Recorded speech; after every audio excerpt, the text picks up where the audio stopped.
I watched a partner turn $10,000 into something like $12 billion over a lifetime.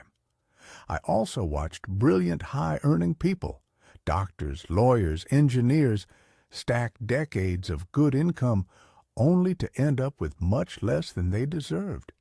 Same talent, same work ethic, different choices.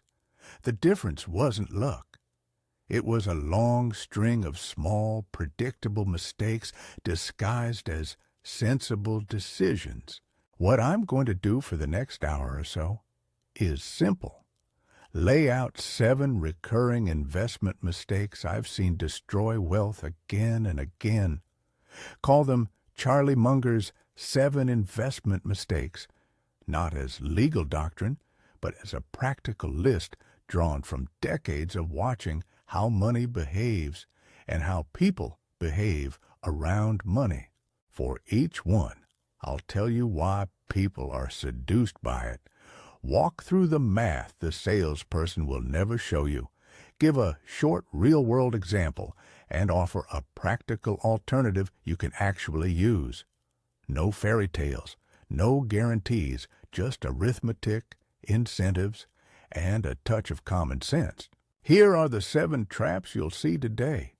Permanent or whole life insurance sold as an investment real estate carried with leverage and promises, gold and other precious metals bought as insurance, actively managed funds and fee-heavy private vehicles, cryptocurrencies, and speculative tokens, treating individual bonds as the long-term wealth core, and finally, the ritual of financing brand-new, expensive, depreciating consumption, new cars, luxury gadgets, and the like. I want to be clear. None of these are absolute sins for every single situation. Context matters.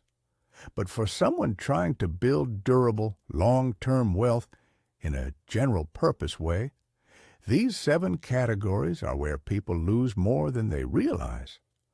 The common thread is not daring or lack of intelligence. It's hidden costs and misaligned incentives. Salespeople, product designers, and managers are often compensated for moving product, not for making you wealthy. That matters. Math magnifies it. If you want the deep arithmetic on each mistake and the exact walkthroughs, stick around and subscribe. I'll be breaking these down in detail and showing simple calculations you can plug your own numbers into. But let's get started. Mistake number 1. Whole or permanent life insurance sold as an investment. Why people believe it. You're told 2 appealing things at once. You get lifelong life insurance protection, and you build cash value that grows. The agent runs projections, smooth curves, glossy tables, and the numbers look safe and conservative. For many, especially those uncomfortable with markets, guaranteed cash value feels like buying peace of mind plus forced savings. There's also a sales force problem. The people selling these policies often earn huge commissions up front, so their incentives are obvious. Math and structural critique. Here's the math the salesman won't show you. Suppose a middle-aged professional is quoted a whole life policy costing $5,000 a year in premiums. The agent's pitch. Part of that goes to insurance, part to cash value that accumulates. Now compare that to buying term life insurance with equivalent death benefit for, say, $500 a year and investing the $4,500 difference in a low-cost broad stock index fund.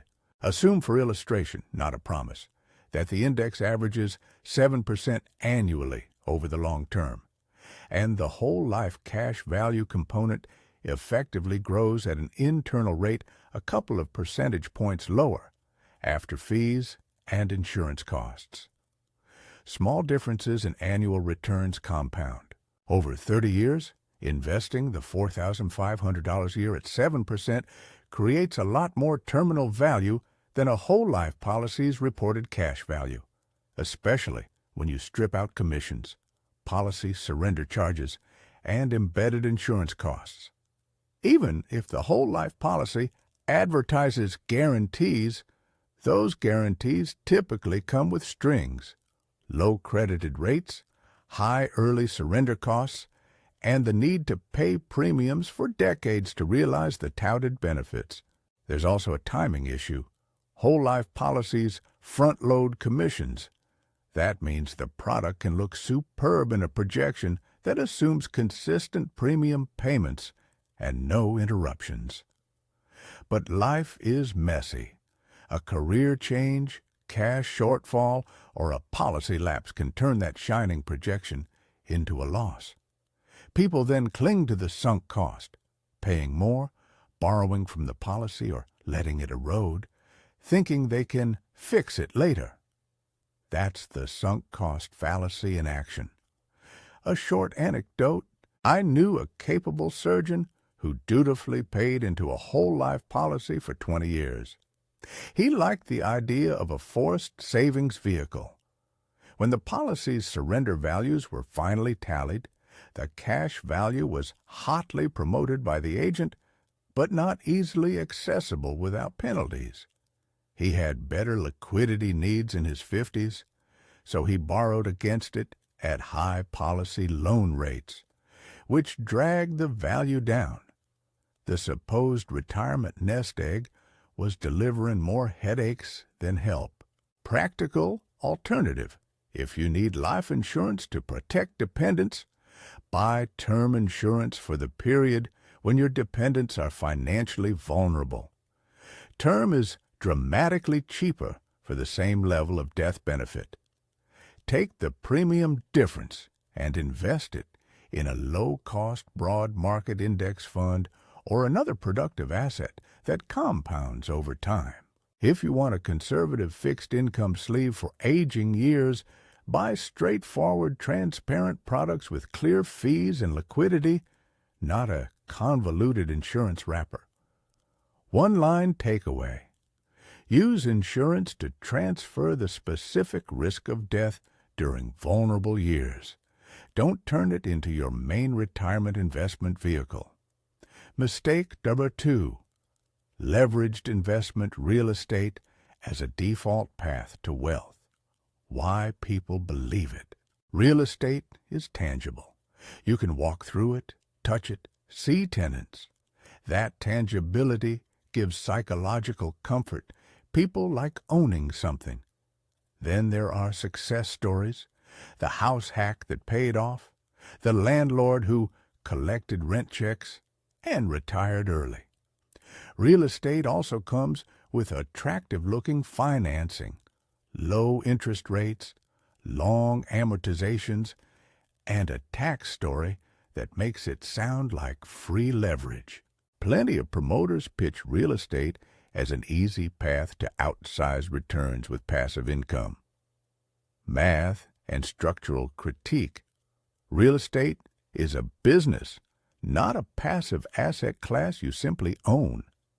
When you buy rental property, you face transaction costs, agent commissions, closing costs, inspections, title fees. There are ongoing expenses, maintenance, repairs, property management fees, insurance, property taxes, and vacancy downtime. If you're leveraged, you magnify both gains and losses. Leverage increases your return on equity when the market moves up, but it also amplifies downside. When the market softens, higher interest rates, tougher tenant market, your returns can evaporate or turn negative. Let's look at a simple arithmetic comparison. Suppose a property is purchased for $300,000 with 20% down, $60,000 equity, and financed for $240,000. Assume gross rent yields 6% of property value annually, $18,000 per year. After property management, 10%. Maintenance, 1% to 2%. Vacancy, let's say 1 month a year. Taxes and insurance, you might be left with, optimistically, $8,000 to $10,000 in pre-tax cash flow. That's roughly 13% to 17% cash-on-cash return on your $60,000 equity in ideal conditions. Sounds attractive, right? Now layer in realistic frictions. Imagine an unexpected roof repair for $10,000 in year 7, a multi-month vacancy year 9, or tighter rent growth than you expected because the local job market stagnated. The return profile becomes lumpy, illiquid, and emotionally demanding. Suppose the overall net outcome over a decade is modest price appreciation plus $8,000 per year after costs. Your real annualized return, adjusted for taxes, repairs, and periods of vacancy, could be equal to or even lower than just owning a low-cost, diversified equity fund without the headaches. And selling real estate is slow and expensive. Where stocks offer instant liquidity, property can take months to unload at cost-effective prices. Another structural issue is incentives. Real estate agents and brokers make money on transactions. Property managers earn fees based on rent.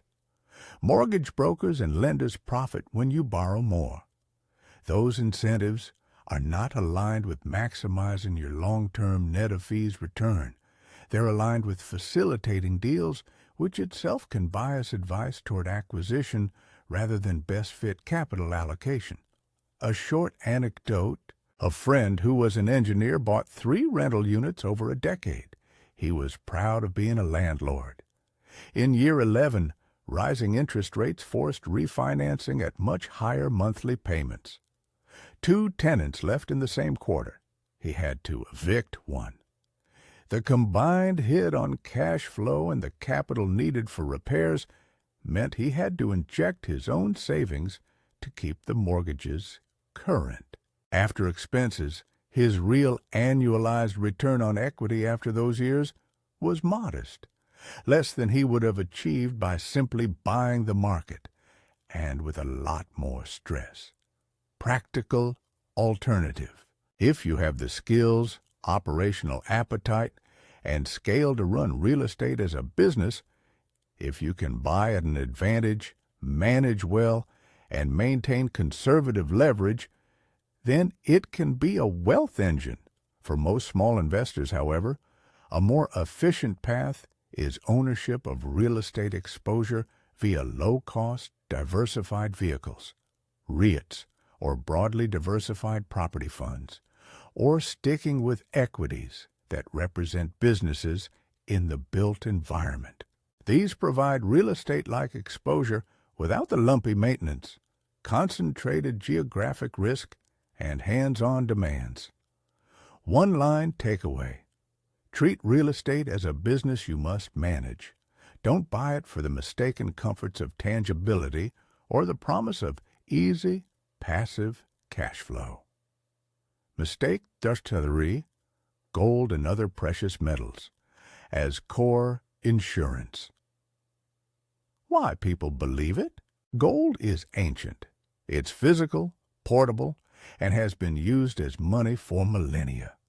When markets get scary, people run to gold because it looks like a refuge. There's a visceral appeal to holding a shiny asset that you can store under a mattress or in a safe deposit box. Some influential voices treat gold as the ultimate hedge against inflation, currency debasement, and systemic collapse. Math and structural critique. Here's the essential distinction. Does the asset produce cash flow? Stocks represent ownership in businesses that generate profits and cash, which can be reinvested or paid out as dividends. Rental properties produce rent. Gold produces nothing. Its value depends on the willingness of the next buyer to pay more than the previous buyer. That's speculation, not investment, in the traditional sense. From a long-term purchasing power standpoint, the arithmetic doesn't favor gold as a core wealth compounder. Over long multi-decade periods, equities have outperformed gold by a wide margin historically. partly because companies grow their earnings, reinvest, and benefit from productivity improvements, while gold does not. Even during inflationary periods, equities often provide better protection because companies can raise prices, improve margins, and allocate capital.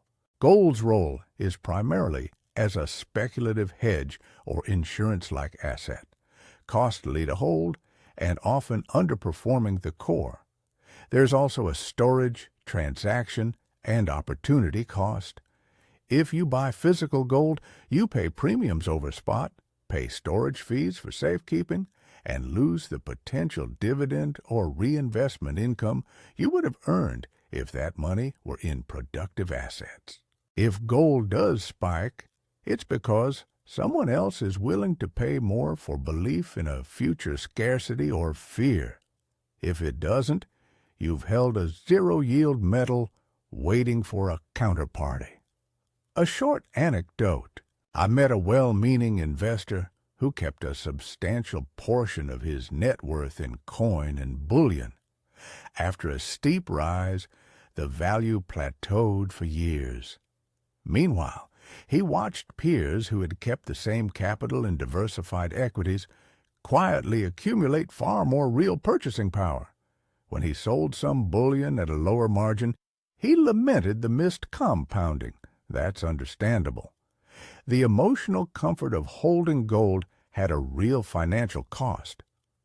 Practical alternative. If you want to hedge, define the risk you're hedging and allocate a small explicit position to that hedge. Understand it's a cost, not a free lunch. For most long-term portfolios, priority should be given to productive assets that generate cash flow. Broad market equities, diversified business ownership, and real productive investments. If you keep some gold for emotional or portfolio diversification reasons, do it consciously as a small part of a larger plan, and accept that it's insurance rather than a compounding engine. One-line takeaway. Gold can hedge beliefs. It does not compound purchasing power the way productive assets typically do. Mistake number 4. Paying high fees for actively managed funds, hedge funds, or private equity as the default why people believe it. There's a powerful narrative. Professional managers can find mispriced assets, exploit inefficiencies, and outperform the market. If wealthy people and institutions pay managers millions, that suggests something meaningful is going on. Marketing departments reinforce this with stories of star managers and exclusive access. Many also believe that diversification into alternative strategies cushions risk. Math and structural critique. The math on active management is merciless and simple. If the market as a whole returns an average of X, active managers must, in aggregate, return the market minus aggregate fees and transaction costs. Higher fees dramatically reduce net returns to investors. A 1% management fee looks small on paper, but compounded over decades it can shrink terminal wealth by tens of percent. Add performance fees, carried interest, and crossover incentives, and the drag increases. Consider an example for illustration. Suppose two investors start with $100,000. One invests in a broad market index fund charging 0.05% in fees. The other invests in an active fund charging 1% plus a 20% performance fee after a hurdle. Assume both generate the same gross returns before fees. But, historically, most active managers fail to beat the market net of fees. Even if a manager occasionally outperforms, high fees mean the investor's odds of being ahead over the long run are low. Furthermore, active strategies often concentrate risk in ways not obvious from marketing materials. Drawdowns can be severe, and the investor must be tolerant of both higher volatility and potentially lower net return. There's also a selection and behavioral problem. When an active manager performs well, capital flows in, which can degrade the ability to outperform. Scale matters. Managers who succeed in small niches often see performance regress toward the mean as assets under management balloon. Meanwhile, managers are paid to grow their firms and attract assets. Their incentives are to market and expand, not necessarily to protect your long-term returns. A short anecdote: an acquaintance was sold on a boutique fund with a manager who had a track record of beating the market in a limited period. The manager asked for lock-up periods and performance-based fees. That sounded reasonable, until the lockup prevented the investor from reallocating during a market shift. Over a decade, the investor's net return underperformed a simple, low-cost index fund, largely because fees and timing penalties ate into the upside. Practical alternative: if you want exposure to active strategies, limit the allocation to a modest part of the portfolio that you can live with if it underperforms. Demand transparent fee structures, clear alignment of incentives. Manager must have significant skin in the game, and short lockup periods where possible. For the core of a long-term portfolio, use low-cost, broad market index funds that capture the market's long-term growth without the fee drag. One-line takeaway: fees compound like interest. Keep them low for the price of long-term compounding. At this point, we've gone through the first 4 categories in the order you should expect to see them: insurance wrappers, sold as investments, leveraged rental real estate for the unprepared, non-productive precious metals treated like core holdings, and high-fee active vehicles pitched as shortcuts to superior returns. Each one shares a structural theme: misaligned incentives, hidden costs, illiquidity, or the substitution of salesmanship for honest arithmetics. Before we go further, it's worth pausing on 2 behavioral patterns that recur across these mistakes. First, the sunk cost fallacy. People double down on bad choices because they don't want to realize a loss in time, emotion, or money, a policy they've paid into for decades, a property they renovated, a crypto position that was bought at the top. These become anchors that keep people from making the clear, even if uncomfortable, choice to reallocate capital. Second, the allure of tangibility. If you can touch it, it feels safer. That applies to gold, houses, and complex insurance contracts alike. But tangibility is not the same as superior economic outcome. I want to pause and be explicit about incentives. Who benefits when you buy whole life insurance? The salesperson gets a large commission up front. Who benefits when you buy a rental property you can't manage at scale? Brokers, mortgage lenders, and sometimes property managers all take fees. Who benefits when you sign up for an active fund within 1.5% management fee and 20% carry? The managers and their employees. Financial products are designed by people who profit from sales, assets under management, and transaction flow. That doesn't make them evil. It makes them businesses. But it does mean you need to put math and incentives in front of any decision. We haven't even touched the last 3 mistakes yet, the ones that are the most seductive for different reasons. One trades on the promise of a revolution. Another trades on a perceived safety. The last trades on status and behavioral convenience.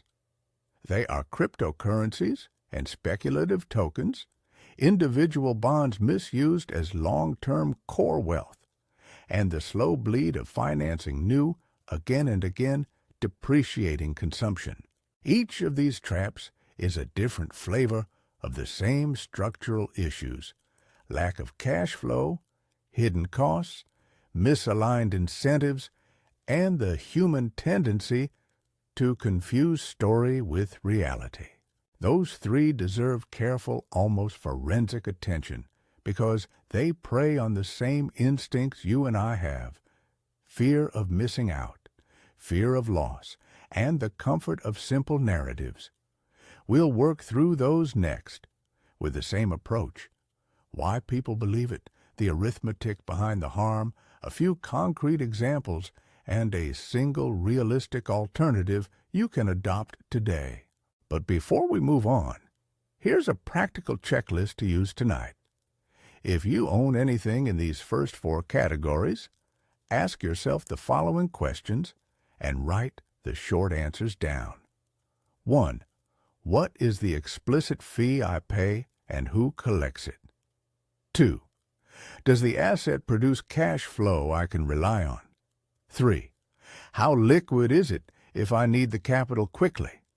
4. Is my decision driven by a sales pitch or by a simple arithmetic comparison? Do that exercise and you'll already be doing better than many. You'll begin to see where your wealth might be quietly leaking. Mistake number 5. Cryptocurrencies and speculative tokens. Why people believe it? It promises a revolution, decentralization, new money, borderless finance. Those are seductive stories. Add a handful of headlines about overnight millionaires, a charismatic founder on stage, and a dizzying price chart that goes up in a straight line for a while, and you have a powerful narrative. For many, FOMO, the fear of missing out, beats prudence. There's also a cultural element. Owning a token feels like being an early investor in the next big platform, and that sense of being ahead is intoxicating. Math and structural critique ask the simple question: does this asset produce cash flow? If not, what sustains its long-term value? Most tokens and many cryptocurrencies do not produce earnings or dividends. Their value is based on demand. Someone else must want to buy from you at a higher price. That's speculation dressed in modern clothes. Consider the arithmetic of risk and position sizing. Suppose an investor allocates 10% of a $200,000 portfolio, $20,000, to a speculative token. If that token falls 90%, which has happened multiple times in crypto cycles, that $20,000 becomes $2,000. To recover to the original $20,000, you need a 900% return on the remaining $2,000. Meanwhile, the rest of the portfolio, if invested in a diversified equity index, is compounding quietly.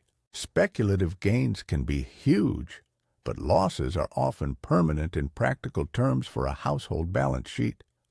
Volatility not only hurts numerically, it changes behavior. People sell after big drawdowns, locking in losses. That behavioral damage is a real cost.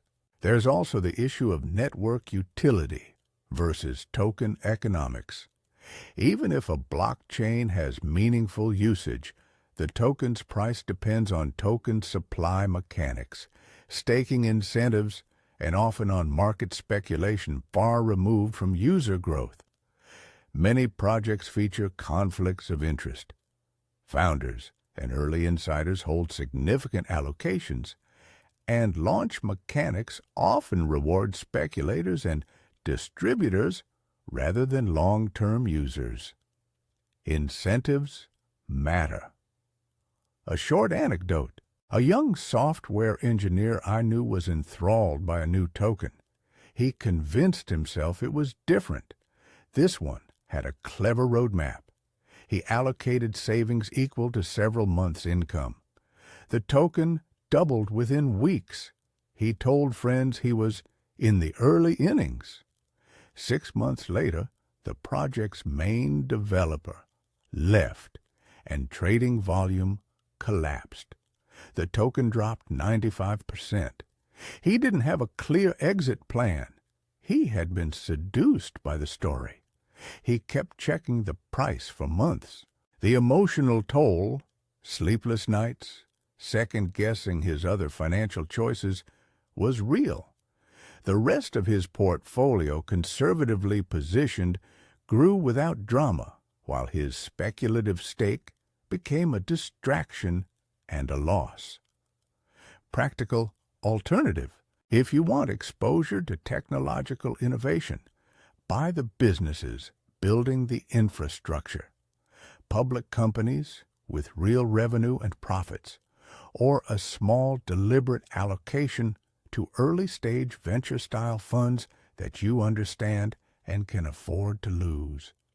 If you insist on owning speculative tokens, treat them as a very small fraction of your net worth, money you can afford to lose without changing your life plans. Set explicit position sizes and predefined exit rules. Don't let a speculative holding alter your risk capacity for the rest of your finances. One-line takeaway. Speculation can be fun. Don't let it be your plan. Mistake number 6. Treating individual bonds or fixed income as the long-term core. Why people believe it? Bonds feel safe. They offer coupons, so there's a predictable income stream. For retirees, that steady payment is psychologically attractive. Financial marketing emphasizes the conservative nature of bonds and suggests that a balanced portfolio is a 60-40 split of equities and bonds forever. For many, the idea of not losing money outweighs the concern for long-term purchasing power. Math and structural critique. There's a key distinction between nominal safety and real purchasing power. A bond that pays 3% nominal interest while inflation runs 2% yields a 1% real return. That might be fine for preserving nominal capital, but over decades, it creates a problem. Your money grows slowly relative to rising costs. If you rely on long-duration, individual bonds as your core growth engine, you're likely to underperform equities over long horizons. Also consider reinvestment and interest rate risk. Bond prices move inversely to interest rates. If you lock into long-term bonds when yields are low and rates rise later, the market value of your bonds will fall. If you need to sell to meet large expenses, you could realize losses. Many investors forget that bond holdings are sensitive to macro shifts. An arithmetic illustration helps. Assume you hold a basket of bonds yielding 3% over a long period, while equities yield a long-term average of 7%. These are illustrative, not guarantees. On $500,000 invested at 3% annual nominal growth, your portfolio grows to roughly $110,000 in 30 years. At 7%, that same starting amount grows to roughly $310,000. The gap is enormous and driven by compounding. Bonds have a role: income, capital preservation, lowering portfolio volatility. But they are poor long-term engines for purchasing power growth for investors whose time horizon is measured in decades. There's also the problem of sequencing risk for those drawing down portfolios in retirement. If you hold too much long-duration fixed income at the start of retirement and then need to sell during a rate shock, your withdrawals permanently shrink your equity base and reduce long-term sustainability. Bonds are tools, useful when matched to specific liabilities, but not an automatic long-term core for growth. A short anecdote: A close friend who values predictability put most of his nest egg into high-quality individual bonds in his mid-50s. He slept better. Then inflation ticked up and interest rates followed. His bond ladder's market value dropped, and when he needed to rebalance, he had to sell at depressed prices. He later told me he underestimated how much low yields meant paying for perceived safety. The peace of mind came with a cost. Practical alternative. Match assets to liabilities. Use bonds and cash equivalents for short-term needs and near-term spending plans.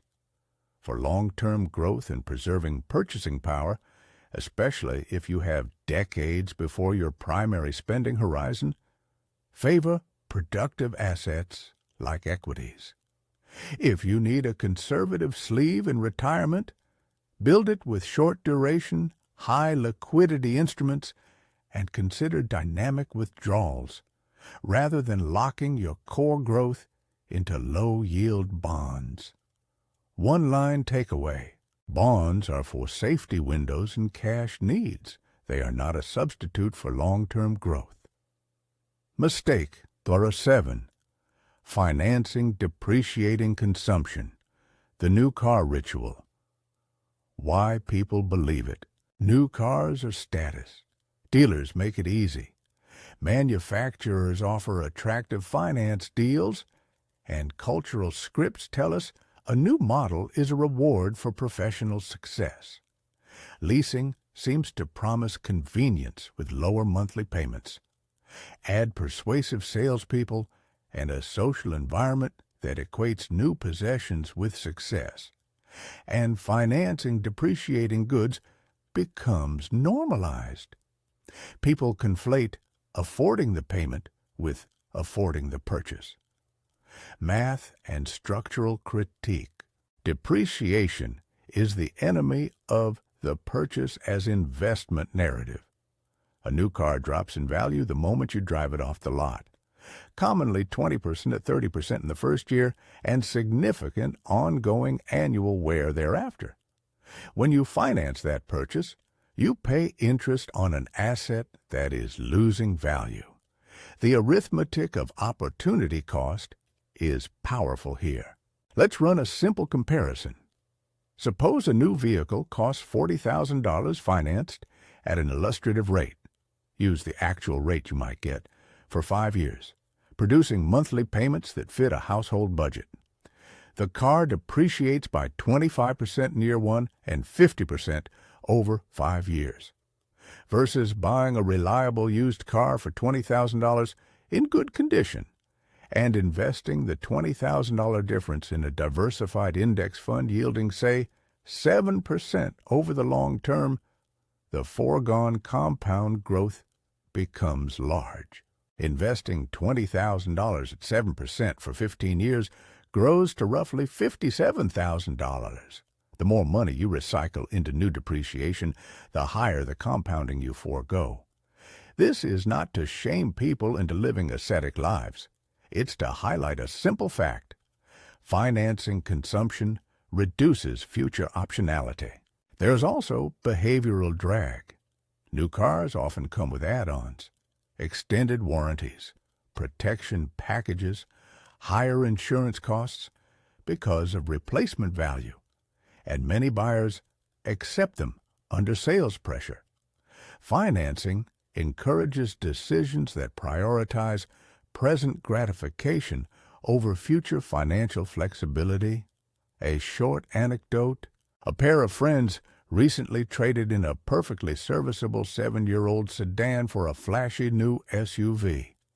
They justified it as a necessary upgrade for family road trips. The dealer offered a trade allowance and low monthly payments. 6 months later, they realized the additional payment compressed their savings rate. They had less liquidity for unexpected repairs, and when the initial excitement faded, they wished they had opted for a used model and invested the difference. Practical alternative. Buy reliable used vehicles and maintain them well.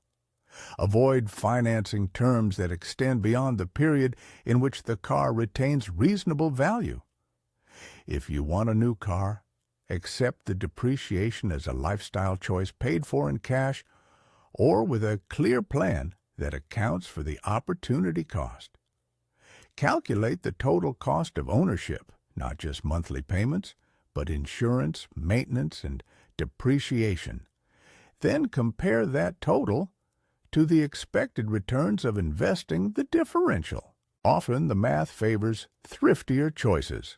One-line takeaway. Treat cars as transportation, not as investments. The compounding cost of financing depreciation is real. Synthesis. The themes that tie these mistakes together. If you scan the 7 mistakes together, you'll see the recurring patterns. They all share one or more of the following flaws. They substitute salesmanship for arithmetic. They reward intermediaries more than owners. They lack productive cash flows. They hide fees and timing risks. And they exploit behavioral biases like fear and status. Here are condensed rules you can use as a daily checklist when someone pitches you any financial product. 1. Identify who benefits. If your advisor, agent, or manager makes more when you buy or hold, pause and run the math. Commissions and AOM fees are real wealth transfers. 2. Ask whether the asset produces cash flow. Productive assets, companies, some rental properties run at scale, certain business interests generate earnings. If it doesn't, be aware you're speculating. 3. Quantify the fees and drag. Even small percentage points compound aggressively against you. Always run a net of fees comparison over realistic time horizons. 4. Consider liquidity and lockups. Can you exit without a sizable penalty if circumstances change? Illiquid assets are costly insurance against change. 5. Limit leverage. Borrowing magnifies both gains and losses. Use leverage only when you understand the full downside and have a margin of safety. 6. Convert stories into numbers. Ask, if I invest X today, what might happen in 10, 20, and 30 years under conservative assumptions? Don't be seduced by polished projections that assume constant, uninterrupted contributions. 7. Size speculative positions small.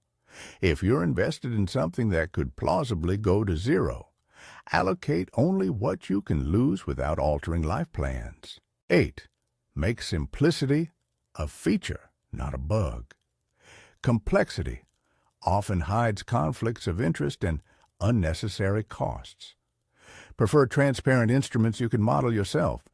Expanded arithmetic examples, walkthroughs you can run at home. Example A, the fee drag on active management assumptions. Illustrative, $100,000 initial investment, 30-year horizon, gross market return, 7% annually. Option A, index fund at 0.05% fee. Option B, active fund at 1.5% management fee, net of performance. At 7% gross, the index investor's effective net return is 6.95% after fees, compounding for 30 years. The active investor's net return is 5.5% after fees. Again, this is illustrative. Actual performance varies, and many active managers underperform net of fees. The difference in terminal wealth is substantial. The index investor would end with roughly $876,000, the active investor with roughly $566,000. Again, these numbers are illustrative, but they show how even a small fee differential compounds into large absolute gaps over decades. Example B, term insurance versus whole life, simple comparison. Assumptions, illustrative. $5,000 per year premium for whole life versus $500 per year for term, plus $4,500 invested annually in a low-cost index at 7% for 30 years. The index investor, investing $4,500 annually at 7%, would accumulate a multiple considerably larger than a whole life policy's cash value after accounting for initial commissions and embedded insurance costs. Whole life policies often require many years of premium payments before surrender value makes sense, and early borrowing or surrender brings penalties. The lesson: separate the function of insurance, risk transfer, from the function of investment, capital growth. Example C, the cost of buying new cars. Assumptions: illustrative. New car cost $40,000. Used car cost $20,000. Invest the $20,000 difference at 7% for 15 years.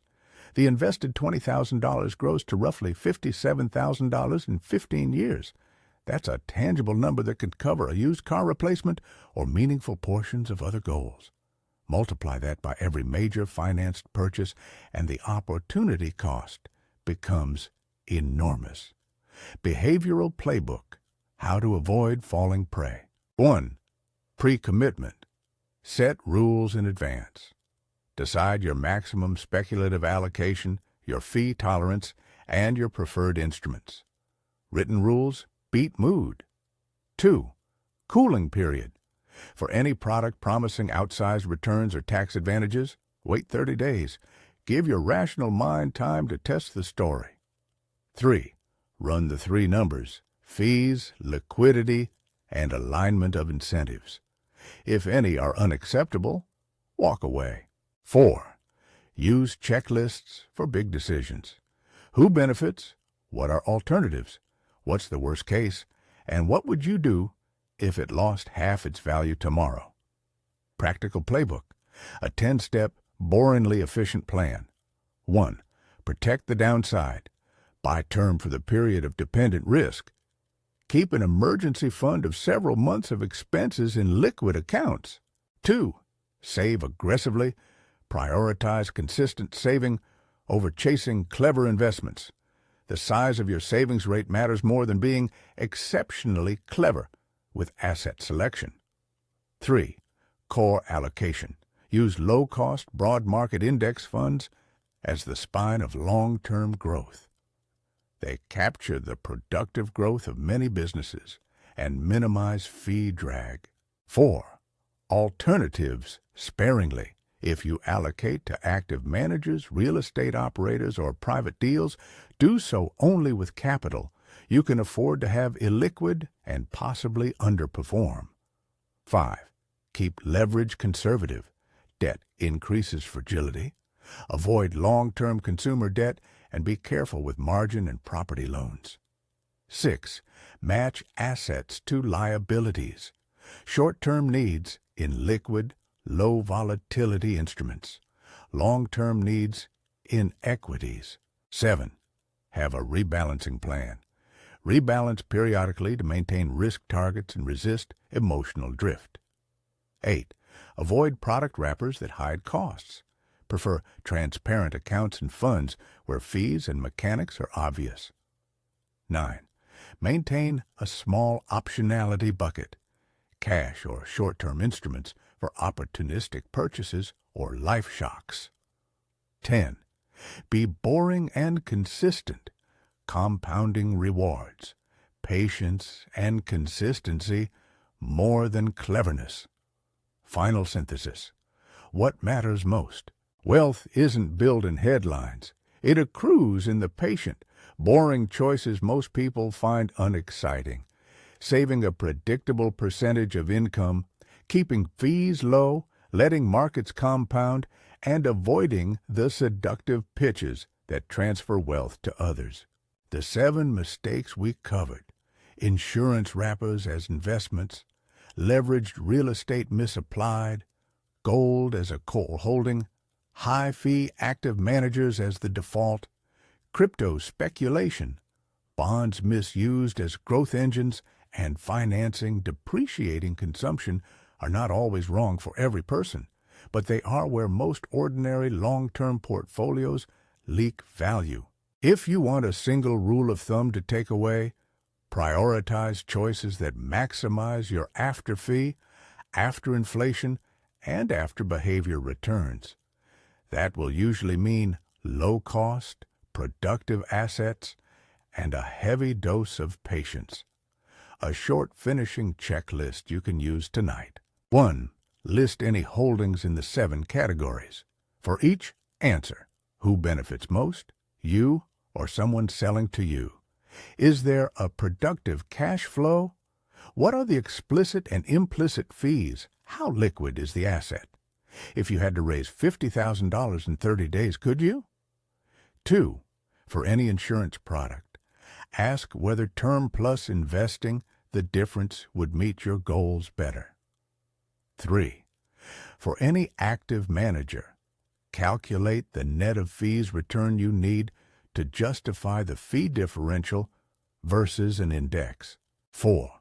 For any speculative holding, decide a maximum position size you can tolerate losing entirely. Stick to it. 5. For any large financed purchase, run a simple opportunity cost calculation. If I invest the difference instead, what might it look like in 10 to 15 years? Final exhortation and behavioral nudge. Wealth is more often kept than found. The opposite of reckless risk-taking isn't timidity. It's deliberate, disciplined choices that preserve optionality and let compounding do its work. Be skeptical of shiny stories. Favor transparency. Ask simple numerical questions. When things appear too good to be true, they usually are, at least for your balance sheet. Be boringly consistent, and the mathematics of compounding will do the rest. If this list, Charlie Munger's 7 investment mistakes, resonates with you, save this video and use the checklist tonight. Share it with someone who thinks they're investing but might really be following a sales pitch.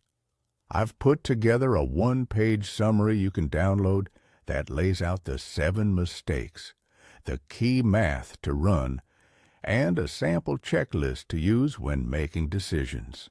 If you want more deep dives like this, math walkthroughs, templates, and real examples, subscribe and turn on notifications. Thanks for sticking with me. Small, steady choices beat cleverness most of the time. If you want to be wealthy long-term, don't chase brilliance, avoid predictable stupidity. Keep your head, do the arithmetic, and let time work in your favor.